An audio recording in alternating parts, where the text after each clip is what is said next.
Hey everyone, before we start the first episode of the Dev Mode podcast, I just want to put up a quick trigger warning. I interviewed Alyx Jones and we had a really good chat. We spoke about some really deep stuff, and it is one of those topics where I know not everyone wants to talk about it, hear about it, so if you are easily upset or triggered, please do not listen to this episode. Or if you do, I just want to let you guys know at the start of the episode that this is what we speak about. But as always, enjoy the episode and take care of yourselves. And yeah, I will see you guys in a minute. Welcome to the Dev Mode podcast, a podcast about devs and their lives to get from where they started to where they are now.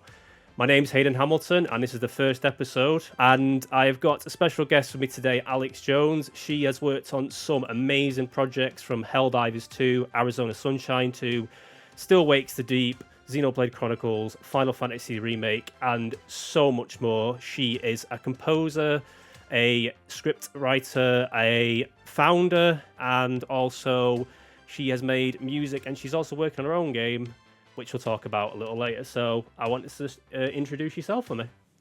Hello. Thank you very much for having me. It's been an absolute pleasure. Like I say, thank you for letting me take up some of your busy time to start a little passion project of mine, where personally I just want to sit down and have conversations with developers about how they got from when they were kids playing games to making games now. And with the industry being what it is at the moment, try and put a bit of spark and creativity and some encouragement back into the industry, so people have something nice to listen to. And it can also be that uplifting thing where it's like, oh, this person started out where I did and look where they are now. I want to motivate people and, maybe inspire them to actually give it a try to make their own games. That's what this whole project's about. So well, the first question would be, do you remember the first game you ever actually played as a kid?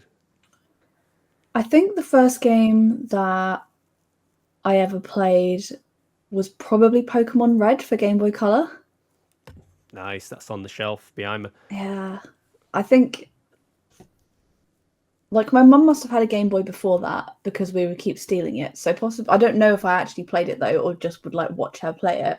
But I remember it must have been for Christmas one year that me and my brother both got Game Boy Colors, and the game that I got was Pokemon Red, and that was the only game I had to play. And so, I mean, I must have been maybe 5 or 6, like quite young really, and no idea how to play a game. And so I remember we're just walking around the house over and over with no idea how to get out of it, because you have to step on like the little doormat to then get out the house. And I'm sure I spent like weeks, possibly, like eventually worked out how to get upstairs and turn the computer on. And then I was like, my mom just keeps telling me this thing and then I don't understand how to continue. Where's the Pokemon? I don't get it. And you think that's your earliest memory attached to the first game you played? Was trying to get out of a house you felt like you were trapped in? He's like, where's the rest of the game? Like, this makes no sense. And I used to love Pokemon, and I watched like the cartoon series on TV, and I was like, this isn't like what I was expecting.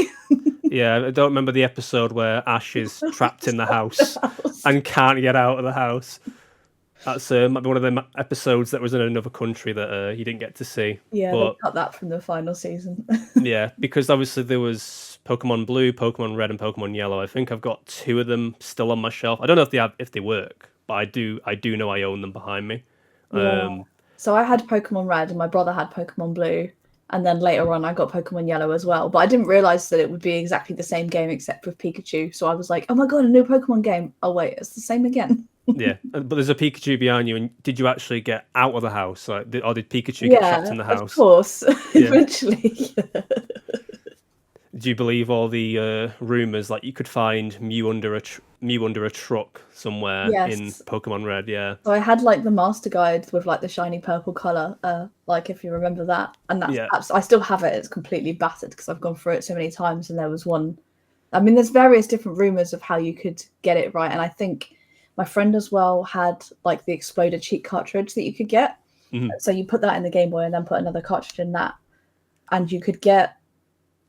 Is it the Missingo, which are like the little glitch things? Yeah. For some, can't remember exactly how. And then another friend had printed me off like this much paperwork of all the cheat codes, like through our mum's printer or something, of all the ways you could get like master balls times 100, and you just keep buying them over and over again for free. Using your parents' ink, and they're always like, the printer's always saying you're out of cyan. It's like, I'm printing something in black and white. Why do I need cyan? I think we had a very strict governance on the printer usage at home, but I once printed out a trading card mat to play like the Pokemon TCG, but it was like an A4 piece of paper at a time covered in all of the print that you then had to like stick together. And I was like, it's just one mat to play on, but it prints out like, I don't know, 20, 30 pages. Yeah, I remember I went for a printer phase as a kid when we got our family computer and our first printer, and I was printing off like just like PNGs of like Jack and Dexter and we're running out of ink, so they were like colour burning, and Jack was like yellow, then pink, then red, then orange, and I was like, this doesn't look like the PS2 cover I have. But I didn't understand then as a kid. But of course, always using your parents' printer. But and does anyone even use printers anymore if it's not like work related? I can't remember the last time I actually used a printer. If I buy something now, it's usually a Vista print job. I don't use it for anything like that. I think I just use it to print out questions, because we've been doing like interviews for a documentary about how I made the game. So I try to use my phone for filming, so I can't use it for questions. But I'll talk about your documentary in a bit, because I did see that on your LinkedIn. So that's the first game, or the earliest like idea of the game you had in your head, the earliest one you can remember. But what was the game where you were like, this is what I want to do? This was the game that kind of like, I want to do this for a living, and this is like the career path I want to go down. Or did you even have that idea in your head at the time? Was games development even the idea of what you wanted to do, or was it completely separate? I just didn't even know it was an option. Yeah. Like, I played games, but it never connected in my head that this was a job that people did that led to me being able to play it. So, and I think I was at school, you kind of did like ICT, but there was nothing about really like even software development or programming. Like kids these days can do programming languages usually at quite a young age, whereas it wasn't commonplace to have a computer at your home, or not till I was like late teenage years. Maybe it became more normalized, but even then not everybody had that, and so even access to that kind of technology was fairly limited. So how would parents even understand that that was a job? And I think even though I made, let's say, games in quotation marks for like ICT projects, like there was a bit of a trend when I was at school of making like Flash games or using like Pixo to make like stickman animations and stuff like that. So that kind of thing, yes. Yeah. But it wasn't till I was at university. I think I went through my whole first year, because I took creative music technology for my degree, and I really love music, and I've always been like an artistic, creative kind of person. And it was at the University of Surrey and Guildford, which happens to have a hell of a lot of game studios there. And I slowly realised what was around me while I was studying there. And I thought, hang on a second, these are studios where people make games for a job. Yeah. I want to do that. So my initial thought was, okay, well, what can I do that I can then work in the games industry? And I thought, well, I'm studying music, so I can write music for games. That seems like the marrying of those disciplines and where I can get that job from. And I think it must have been probably my first year of uni where I started playing more different games, like through Steam, rather than just like what was on PlayStation or Xbox. And I think I discovered Dear Esther at some point through that, maybe through, I think especially looking for like female composers, because there wasn't really many women who wrote music for games, especially when I was at university. And so I wanted to write an essay about why that was, or explore that, just to find like role models and people who were doing a job that I could then see myself in. So I think I came across Jessica Curry that way, and the game Dear Esther. But I spent the first hour of the game, obviously I'm clearly very bad at games, wandering around, not finding my way anywhere, because I must have just taken a wrong turn. And generally, like, although the game doesn't direct you in any way, as you walk through the game, you get dialogue feedback to kind of tell you that you're on the right track. But I think because I didn't get that, I didn't realize that that was the point of the game. So I was like, maybe we're just literally exploring this island, and I've gone around the back somewhere and been like, this feels like not the right way to go. Yeah. Feels like I'm missing something drastic Yeah. here, but I can't. I think it's maybe something from your childhood. Again, you can't get out of the house, and you just kind of like to wander around, I guess. But Yeah, I think I'm just like maybe don't play games as normally as people are expected to. So I love to turn around and walk backwards when I load up a game, yeah, especially now to see how the developers have like kept people where they want them to go and push them in the right direction. But I think with that game, once you are on the right track, hmm it's very like rewarding and the dialogue that you get. And I loved that it was so stripped back. hmm And it was controversial at the time that it was like the walking simulator genre became mm branded through that game, I think, and that it was like, well, this isn't really a game. What's the gameplay? mm And I thought, well, actually, this is a game clearly to me. hmm And the fact that it's so stripped back and that the audio becomes quite important in that sense as well, because you're mostly receiving that through the dialogue. So if the game was silent, you're not getting very much of the experience. You're just wandering around an island. And then there's this moment where you go into the kind of underground caves that have all these like blue stalagmites and stalactites, and then the music comes in with the really beautiful like choral pieces and hmm piano, and that was very like moving to me.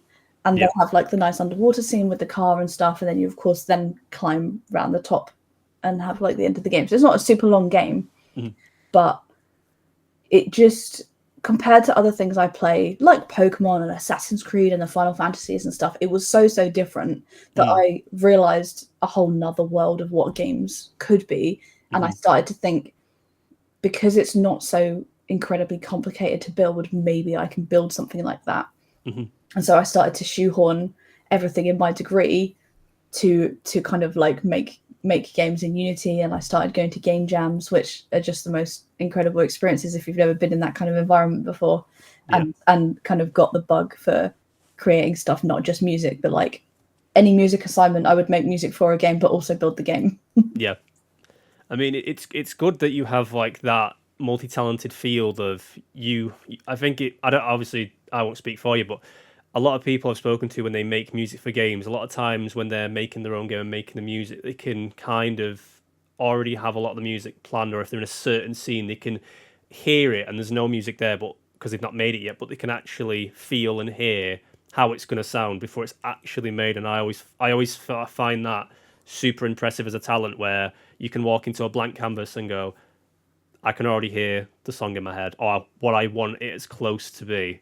Yeah, I think because I'm a musician first, and that was my first love as a creative process, Mm, even when I'm writing or creating games, the music tends to come first. mm, Whether it's either just like for inspiration when I'm writing, or if I've like found a song that made me feel something and I want to recreate that in a more fully like realized way in a game. So it of course changes and morphs completely out of the original kind of inspiration, but mm, I think that's how I get in touch with my emotions. And then mm, for me, it's not a mechanic first approach, and I mm. think a lot of programmers work with like, is this fun, does it feel good to play, whereas Yeah. I'm like, does it make me feel something, is the emotion there? And so it's sort of coming from a different place with the kind of story or the atmosphere rather than the mechanics first, which I don't think one exists without the other, Mm, of course, but I'm a lot less mechanic driven and a lot more like emotion and narrative driven when working. Yeah.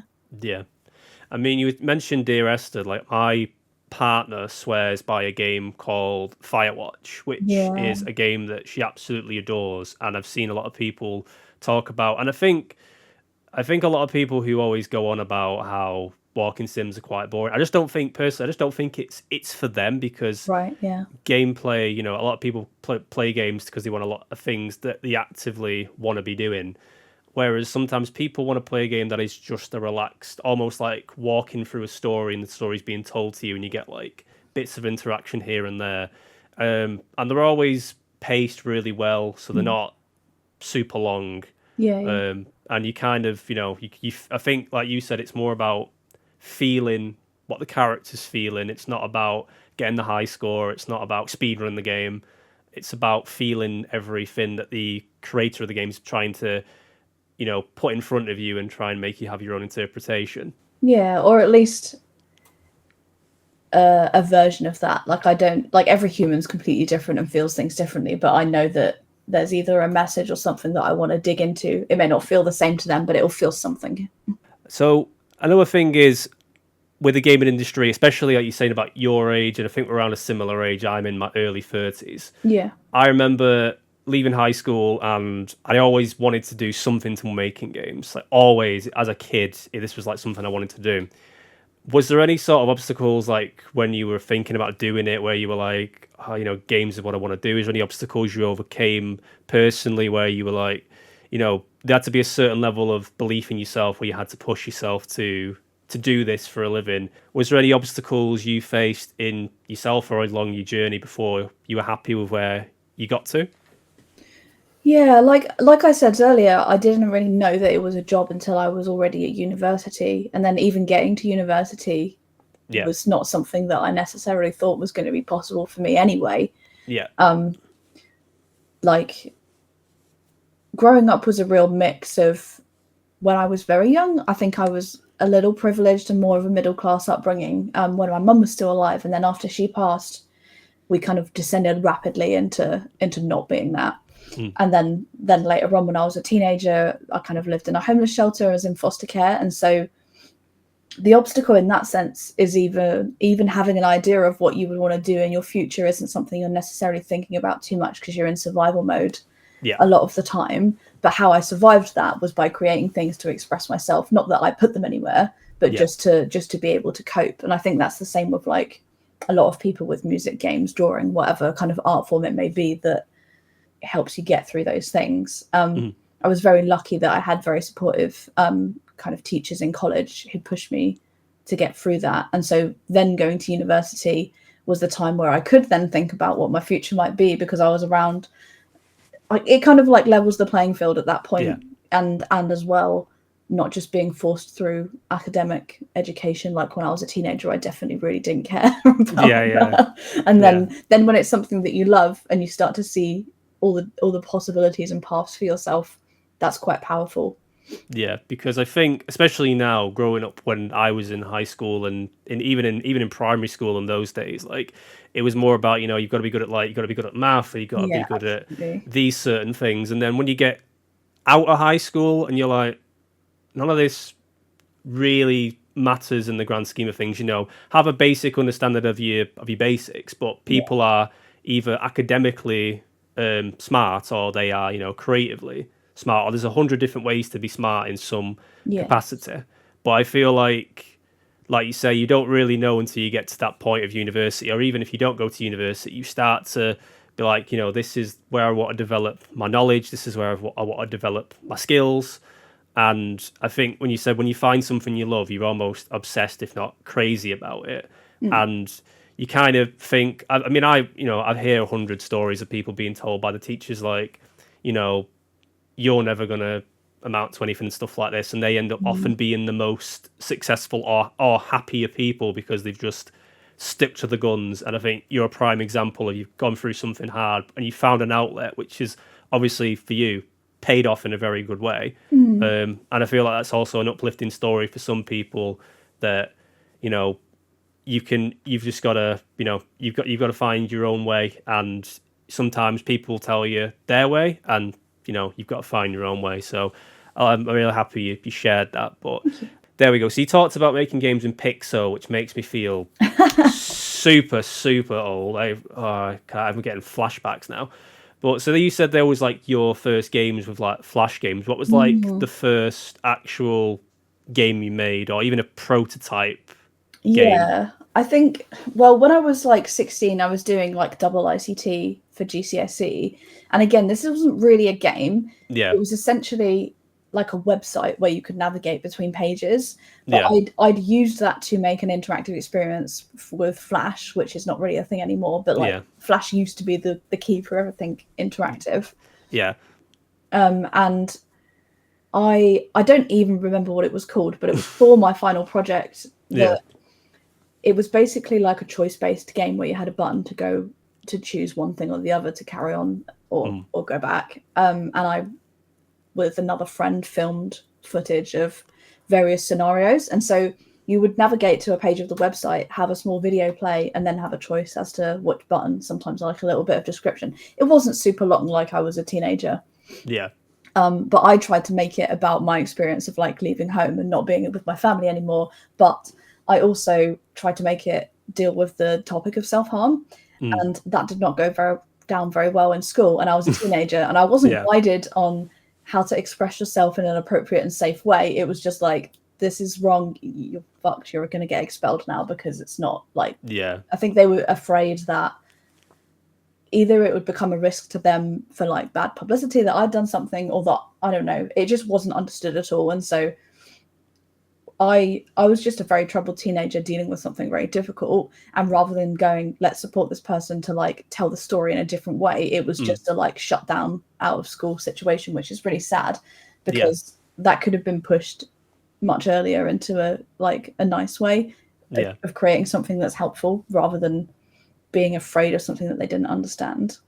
Yeah, I think censoring people a lot of times when they're clearly trying to deal with something, any person with with the mindset would be like, they might. It's probably a way to protect themselves, like academically or whatever reasons they had. They probably had like logistical reasons, but it just takes one person to say, "Hey, good job," what you did really impressive, and I'm glad you're expressing yourself that way. Yeah. It doesn't have to be everybody has to like something. It can just be that one person that gets you, because then you feel that sense of, oh, someone understands, and I feel that's especially a thing now.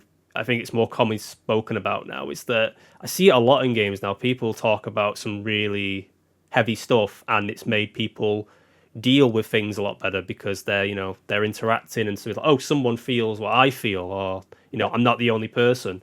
And like you say, back then it was kind of heavy censorship for whatever reason, but I also think that whole topic back then was kind of taboo when we were kids and teenagers. It was kind of like, much, yeah. if we don't shine a light on it, it'll go away, sort of thing. Which was, probably everyone now sees it as bad that they did that, but it's one of them things we evolve with the times and the evolution of as things get things go on, things are more talked about. But yeah, that was that was your first. So it's kind of just like it's like a choice-based sort of choice-based narrative game, like your earliest form. And I think narrative is definitely something you really like to go into, is your stories and your background and stuff like that. I think is narrative like a big part for you while making games?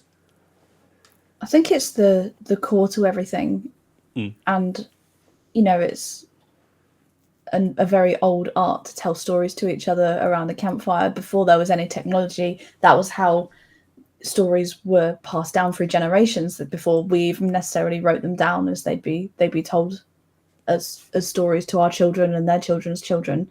So I think it's kind of like the core of humanity and how we understand each other and the world around us, and especially people who we may never know, but we'll know their stories. So I think it's kind of beautiful in that way. Yeah, I 100% agree. I mean, I think you've already answered one of the questions, because it was what's a game that everyone should play at least once? I do often think about the Stanley Parable a lot, even now, and it's probably 10 years old, I think. But again, it's in this same like walking simulator genre, which I think it's fine if you don't like it, but I think everyone should play something in the sort of like more indie left field walking sim genre. Like, I think What Remains of Edith Finch is the best gateway drug to that, because it's very well made and very engaging the whole way through. And I think just some of the moments where you're suddenly like a shark rolling down a hill is really cleverly done. But I think Stanley Parable is good because of how the game loop works, and I think the story in itself again is really engaging, and how it kind of explores the idea of choice within games as well, which I quite like. Yeah, that game is I've seen people play multiple run throughs of it, because it just goes off the wall sometimes with where you end up in this. And I think having so many different endings, it's got a replayability factor. I mean, I've only seen like gameplay clips and stuff, or even just like 30-second shorts, and I'm just like, what is going on? And I need to kind of want to play it because I want to try and get to all those endings. I think it makes a lot more sense when you play it yourself Whereas when you're watching someone else, because you're not sort of engaged in making the choice, you're just sort of along for the ride, but not really understanding the motivation behind what you're choosing and why. Yeah. Yeah. I mean, you've had a very successful career so far, because I've seen, because I've mentioned so many of the credits that you've got.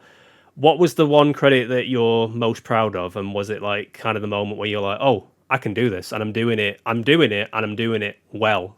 I think my answer will always be Elden Ring, just Yeah. because of the most, like, it was the most successful game I've worked on, but it was also the game that I spent the longest time working on, so it has a special place for me. And it's, I don't know, like being part of that whole process for such a long period of time, like, because you can get some games where there might be a relatively limited amount of dialogue. They come in for the studio for a week, record it, and then you edit it and send it back, and that's it. Whereas this was like years of my life, and being there from the initial auditions of actors and seeing all the different interpretations of things before they actually get cast, and then the progression, as well as working through COVID and lockdown, all the way through that, to then seeing the game release and the absolutely insane reception to it, and then getting BAFTA breakthrough for my work on Elden Ring. That was like, I can never have anything different as a career highlight, and I'm not entirely sure that I can ever top that, but we'll see. Was any funny stories about working on Elden Ring? Because I've worked on a few games myself, and there's always like dev nightmare stories, or is there any like sort of funny stories with like the voice actors and stuff like that? Just a bit of tidbits. I'm sure there are, but I definitely can't tell you anything. Yeah, just blanked it out. Yeah, like just, just NDAs. Yeah. Maybe in like 5 years, like a documentary. I mean, they should make a really good documentary on Elden Ring. To be fair, like that world is insane. It is vast. So I want to talk about your game, but before I get to that, I want to talk about, so we spoke a bit earlier before we started about having like multiple ideas, and sometimes you pick up an idea, you put an idea down, stuff like that. What was it about the game you're making now that stuck to your head to be like, this is the project I want to work on, this is the one I want to spend my time with? Because I've picked up and made prototypes for multiple games and put them down because they're kind of like a spur in the moment idea for something. What was it about this game that made you want to keep making it? Yeah, like I think I've made a lot of different sort of prototypey things for game jams, or worked on stuff with other people that they've made, that never really go much further than that, because it's just for fun really, or for learning. I made various things when I was a student, mostly to test out like audio technology and things. Like I did enjoy making things for VR, especially, and using like hand tracking and stuff, because it's a lot more like gestural than a physical motion. So I quite like those kind of things. But the current game, I guess in like various guises, I've always been trying to express myself through whatever music, art, games that it may be. I attempted to write down everything I'd been through, but I'm just not I'm not a novel writer. Yeah. And with like 5 years of experience working on dialogue for games, and especially being an audio engineer as well, you get the privilege of sitting in sessions when you're doing that, or even just I'd shadow everything and do script supervision. Like I'd be involved in everything I could, as long as they'd have me. Like if I had no work to do, I would go and sit in the studio with whatever they were recording, which is a privileged position that not many people get access to, because it's such a small kind of locked out environment.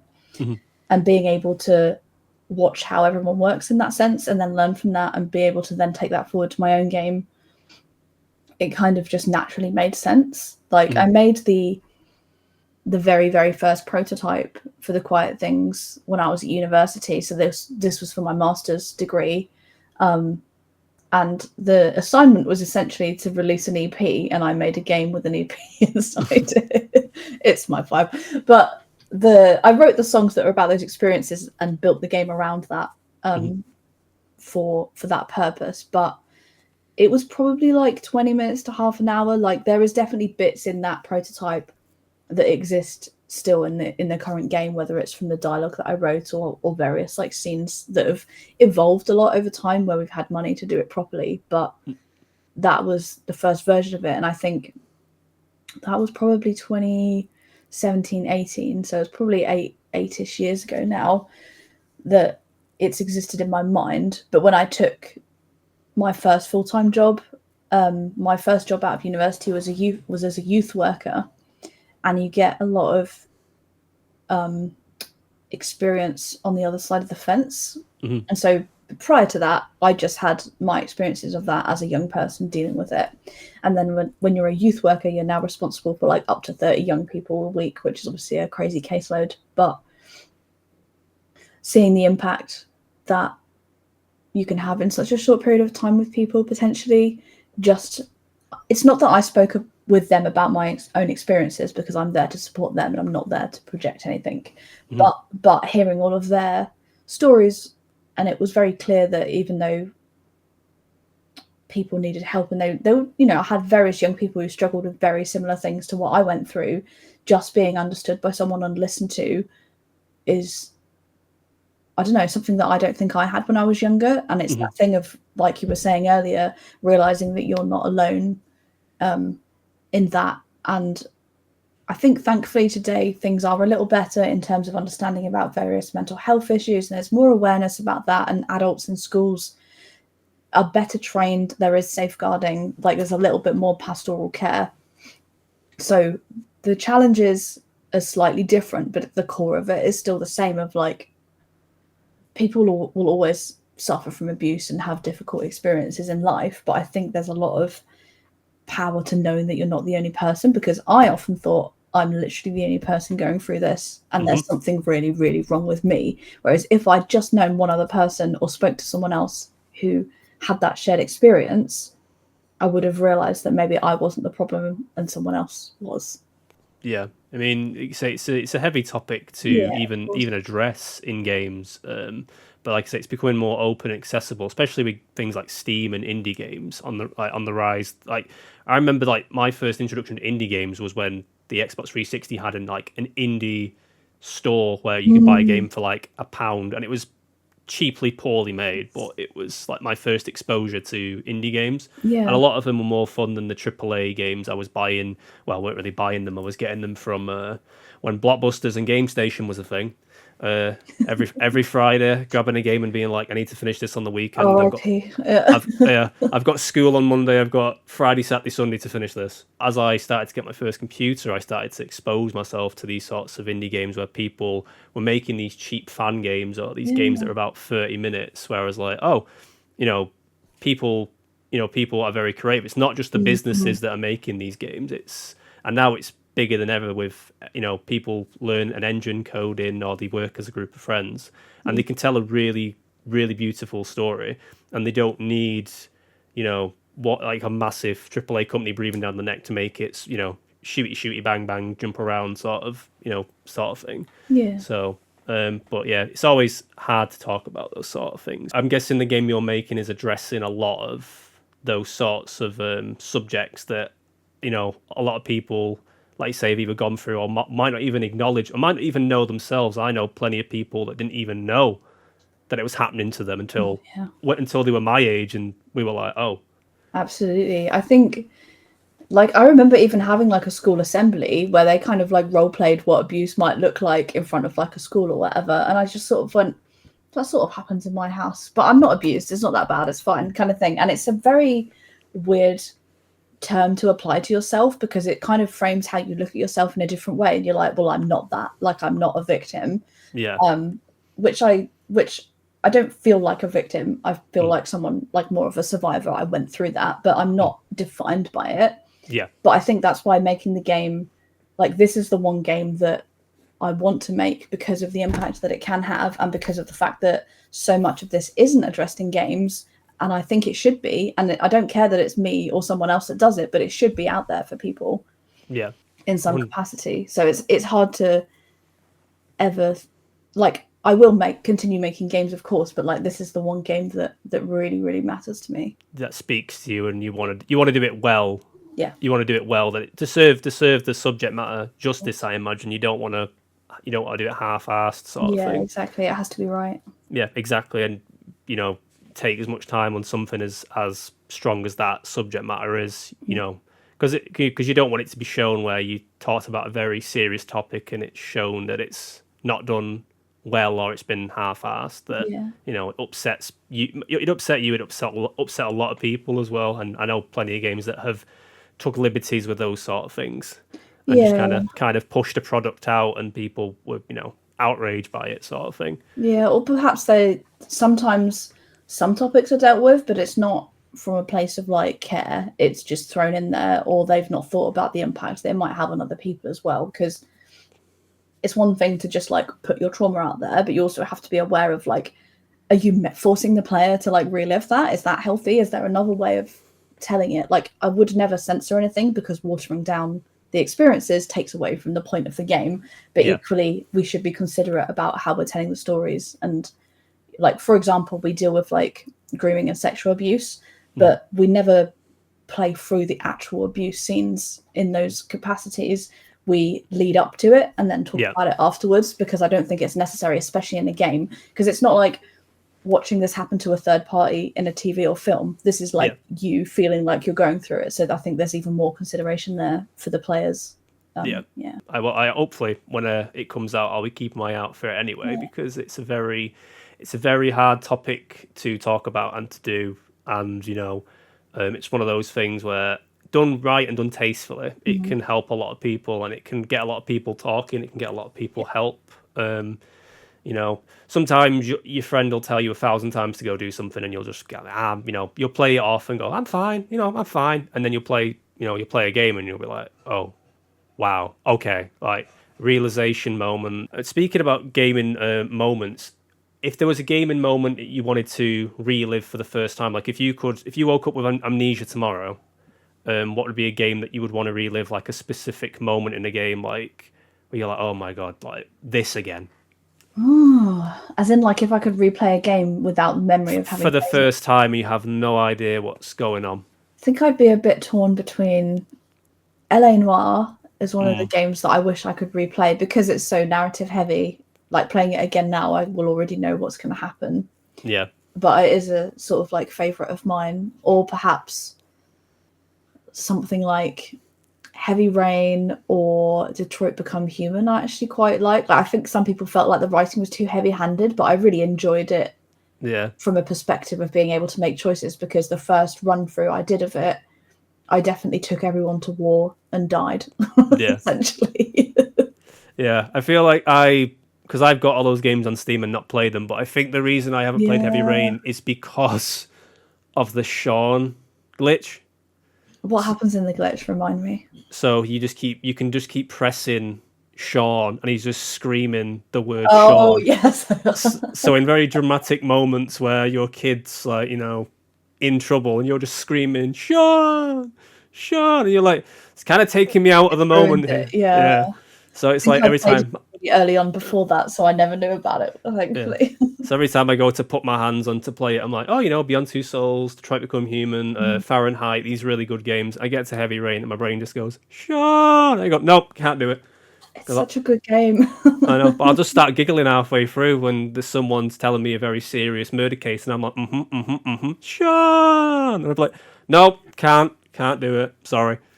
Well, noted. I'll make sure there's no audio glitches like that in mine. To take me out of that really serious moment. Is there a perfect game that already exists, or do you think we're waiting for it to exist? And I mean, by perfect, I think it's a game that everyone can agree on, regardless if it's not your cup of tea or not. Do you think there'll be a perfect game someday where everyone's going to be happy, or does it already exist? Well, I guess the first question is, what is perfection? Yeah. Because I guess like mechanically, like the most engaging games, there's some really cool stuff like Balatro that's out there. But I don't think that something that you can play even borderline like addictively isn't necessarily a representation of perfection. And then the other side of it is like as an art piece that you move through the whole game and everything feels poignant and well put together. But that's always going to be incredibly subjective because it's art, and I think good art shouldn't be perfect. And actually, because the games we make and the art we make is a reflection of human experience, which by default is not perfect.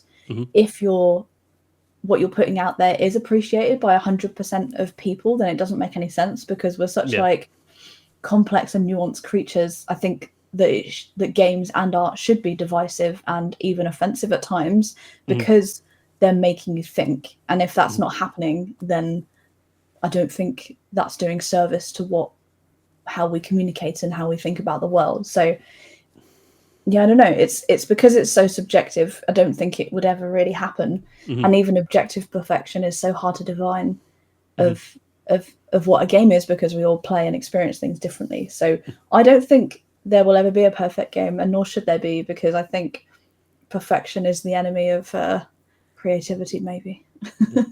It's a good answer. It's a good answer. I would have thought people would have just gone, if I asked my nephew this, it'd be Fortnite. Like, Zelda, okay, yeah. And probably a heavy one now. And I have quite an existentialist mindset, because you have I've been through the ringer with my life growing up and what I've been through as a kid, as an adult, as a young adult. I had to grow up quite quick. But I often think about legacy and, what would I want to be remembered for? And I guess that's, what imprint do you want to have on the game industry, but just about as yourself as a person? Yeah, I'm conflicted between two schools of thought with this, because I do think about it a lot as well, especially at the moment, because a lot of the game exists in my head. And so if I randomly was hit by a car tomorrow and the game was never released, I would be personally mortified, because I've been working on it so long and it's the one thing that I want to at least have done. So yeah, that would be awful if the game was never finished. And I think I want to leave that behind, because it's the sum of my life experiences and learnings, and I think it can help people. And because there's nothing else out there, that's what I currently feel is my purpose in life at this moment in time. But the second thing is, I've been talking a lot with one of our writers for our next game, and actually about legacy and what do we leave behind when we die, not specifically in terms of what we're putting in the game, but how players think about their own legacy. And as a human, every single person, has a finite life. And actually the second part to this was the kind of aim at the end of the game is for the players to feel like they would want to appreciate the loved ones and the time that they have in their life. And actually everything's temporary.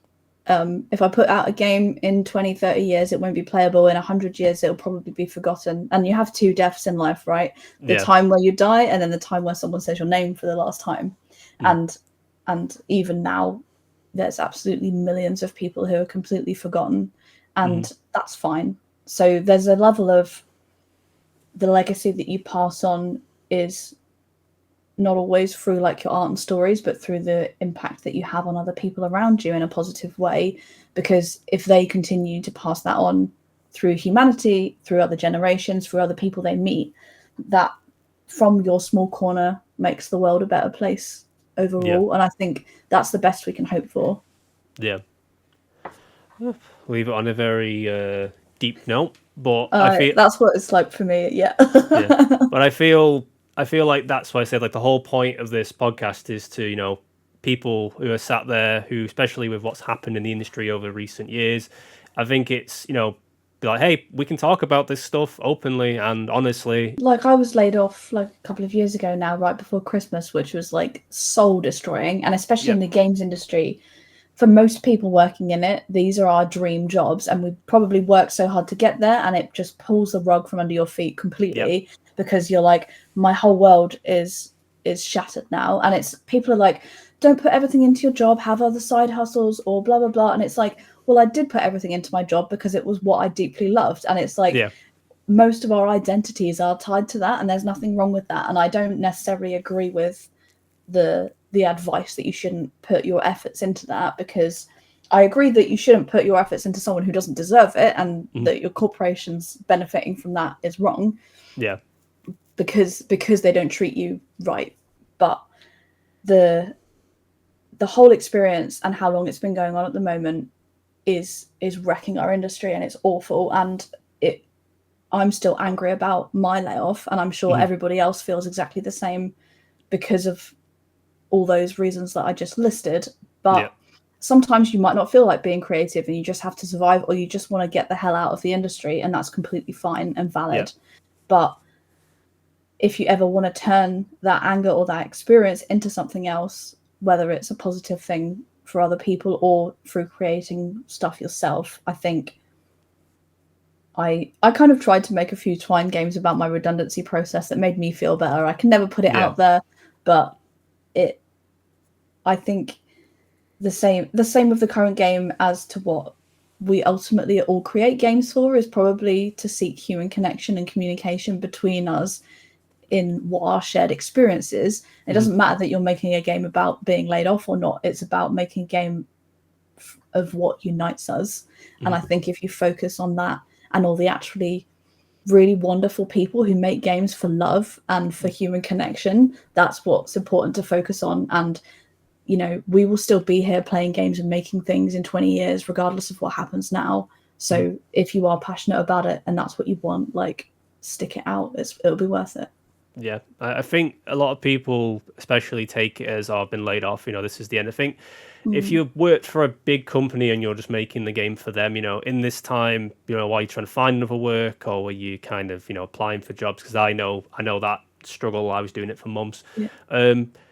You've got that time while you're looking for a job, and even if you get a job that you don't like, just so you've got income coming in, you've now got that canvas to be like, make the game that you would want to play yourself. But if you see a game out there that no one has saw the idea for, just make it yourself, make it for yourself, just to see if you actually like the idea, and then, you know, maybe share it with some friends and say, hey, I got this concept, you know, shove it around, and, you know, make stuff for you, because a lot of times if you make stuff for you, there will be other people that will play what you like. And I think the players respect that as well, or they'll certainly feel it through your work, that you're making it for the love and the care and the passion, not just to get rich.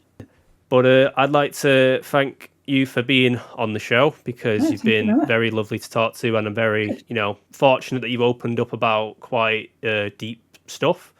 And, you know, you're very open about that, and that's what I always want the podcast to be. Is it's a conversation. It's not like a job interview where people are like, you know, where do you see yourself in 5 years? You know, what's your salary expectations? You know, you're the first person on the podcast, so, you know, special. Yeah, exactly. And if people like it, you know, there'll be more. And I don't know how regular these are going to be out. When Quiet Things is out, I would love to have a look, or even just to have a bit of a play. Yeah, of course, absolutely. Because I'm interested in what you're trying to build, and you're very vocal and honest about what you're trying to make, and you're not shying away from what you're trying to make. Like you say, you're making it because it's something for you about your experiences. So I want to just see how that goes. But yep, thank you for your time. Thank you so much for having me.